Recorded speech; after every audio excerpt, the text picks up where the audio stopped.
Ayan, so ngayon naman po, ang papakita natin na Catch Up Fridays Teaching Guide ay for grade 1. Kung kayo po ay nanonood ng ating channel, so sa ating mga videos po dyan, may mga Catch Up Fridays tayo for grade 7. And take note, ito po ay free lamang, ginagawa po natin ito in such that makatulong tayo sa ibang mga teachers na kailangan po or hindi po mahanap yung mga resources for Catch Up Fridays. So ito po na pinapakita natin ay for grade 1 AP na may team which is Peace Education. So yan po, i-browse po natin.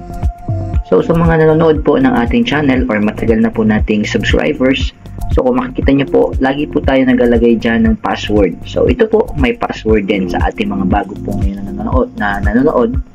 Ito po ay may password. So kunin po ang password sa video.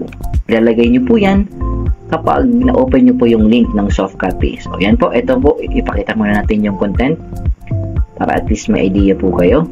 So ito po ay downloadable po sa ating description. I-check nyo po yung description natin ng video ito.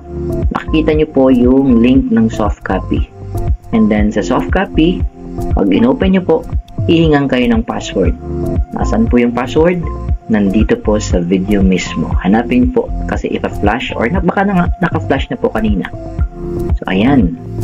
So if nakakatulong tayo or if you want to always be updated, pwede nyo po kayo itong i-like or i-subscribe. So ayan. For Catch Up Fridays Teaching Guide for grade 1. Ito po again ay libre lamang. Thank you for watching and